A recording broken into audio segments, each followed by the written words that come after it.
नमस्कार। पंचायत चुनाव के दौरान नैनीताल में जो कुछ भी हुआ उसके बाद कांग्रेस काफी ज्यादा आक्रामक मोड में नजर आ रही है, गुस्से में नजर आ रही है। सदन में हंगामे से लेकर बोरिया बिस्तर वाले अनोखे प्रदर्शन तक देखने को मिले हैं, जिससे विधानसभा के सत्र को ही अनिश्चितकाल के लिए स्थगित कर दिया गया। लेकिन देखा जाए तो जिस तरह कांग्रेस अपने नेताओं की लूट पर इतना गुस्सा दिखा रही है, इतनी आक्रामक हो रही है, खैर ये गुस्सा लाजमी भी है, लेकिन और मुद्दों पर यह गुस्सा नहीं दिखता है।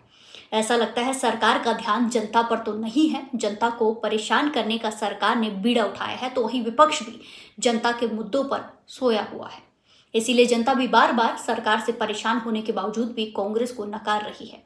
प्रदेश में कई मुद्दे हैं जिनका समर्थन करके कांग्रेस जनता और अपना फायदा दोनों कर सकती है। लेकिन भाई, मेहनत कौन करे? तो जनता भी कांग्रेस से मुंह मोड़े हुए है। वहीं कहीं बेटियों के अपहरण हो रहे हैं, तो कहीं हत्याएं हो रही हैं, कहीं कर्मचारियों को वेतन नहीं मिल रहा है, कर्मचारी भीख मांग कर अपना प्रदर्शन कर रहे हैं, धरना प्रदर्शन कर रहे हैं अनोखा। बद्रीनाथ में जन आंदोलन चल रहा है, लेकिन वहां किसी का ध्यान नहीं है। ऐसे ही मुद्दों को लेकर सरकार को घेरने के लिए और सीधे सवाल पूछने के लिए प्रदेश को मजबूत विपक्ष की जरूरत होती है, जो नहीं है।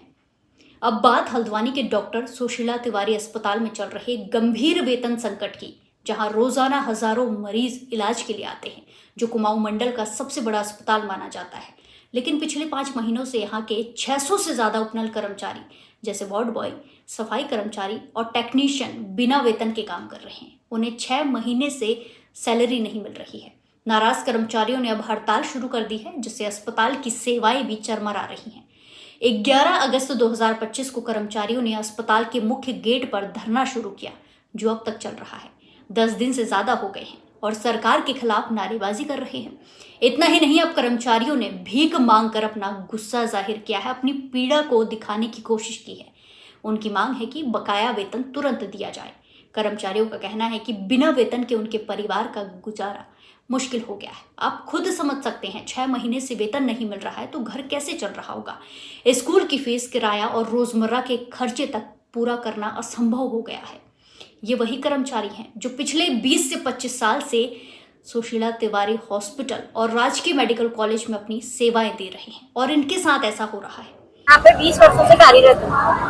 अब इतने समय से तनख्वाह नहीं मिल रही है, बताइए कैसे हम अपना परिवार पालें। यही नहीं, कोविड काल के दौरान उपनल कर्मचारी अपनी जान जोखिम में डालकर दिन रात मरीजों की सेवा करते दिखे। लेकिन आज सरकार ने कुछ दलीलें देकर उनके वेतन को रोक दिया है, उनके पैसे देने से, उनकी मेहनत के पैसे देने से मना कर दिया है। अब सवाल है कि आखिर 5 महीनों से वेतन क्यों रुका हुआ है। अस्पताल के प्राचार्य डॉक्टर अरुण जोशी का कहना है कि बजट की कमी के कारण वेतन का भुगतान नहीं हो पा रहा है। लेकिन कर्मचारी से बहाना मानते हैं। उनका कहना है कि वो बार बार स्वास्थ्य विभाग और उत्तराखंड सरकार से गुहार लगा चुके हैं, लेकिन कोई भी ठोस कार्रवाई नहीं हो रही है। इसी के साथ अस्पताल के प्राचार्य का कहना है कि कर्मचारियों को मना किया गया है कि वो काम पर नहीं आए, वो अपनी मर्जी से आ रहे हैं। वह क्या कारण है, अब ये दलील कितनी सही है, ये तो अस्पताल और सरकार ही जाने। लेकिन आपको बता दूं कि ये पहली बार नहीं है। जून 2022 में भी 659 उपनल और संविदा कर्मचारियों ने 4 महीने के वेतन रुकने पर अपनी हड़ताल की थी। तब भी यही बहाना था, बजट की कमी है। सरकार के नेता मंत्री मंच से बड़े बड़े भाषण देते हैं, ये डेवलपमेंट हो रहा है, वो डेवलपमेंट हो रहा है, ये सौगात मिल रही है, वो सौगात मिल रही है। अरे भाई, 10,000 20,000 महीना कमाने वाली जनता के लिए ही सरकार के पास बजट नहीं है, तो क्या ही हो सकता है, सोचिए। और सरकार तो छोड़िए, विपक्ष इस मुद्दे पर सिर्फ कर्मचारियों को आश्वासन देता है। सत्र में बात होगी, लेकिन न सरकार जनता का सोच रही है और ना ही विपक्ष सोच रहा है। कोई उनके साथ खड़ा नहीं है। प्रदेश की देवतुल्य जनता के लिए एक तरफ कुआं है तो दूसरी तरफ खाई है। वो भीख मांग कर प्रदर्शन कर रहे हैं, आप सोच सकते हैं।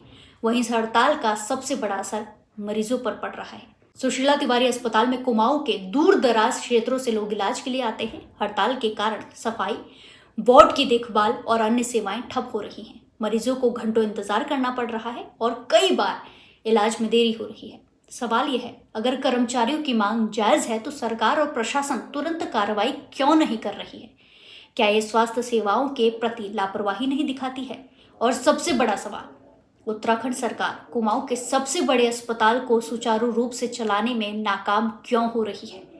बड़े बड़े विकास हो रहे हैं, लेकिन एक अस्पताल में 18-20 हजार कमाने वाले को पैसा क्यों नहीं दिया जा रहा है? अस्पताल का वेतन संकट सिर्फ कर्मचारियों की समस्या नहीं, बल्कि पूरे स्वास्थ्य सिस्टम की नाकामी है। बिना वेतन के कर्मचारी कैसे काम करें? और अगर हड़ताल जारी रही तो मरीजों का क्या होगा? आप इस मुद्दे पर क्या सोचते हैं? कमेंट कर जरूर बताएं। मिलते हैं अगले वीडियो में। नमस्कार।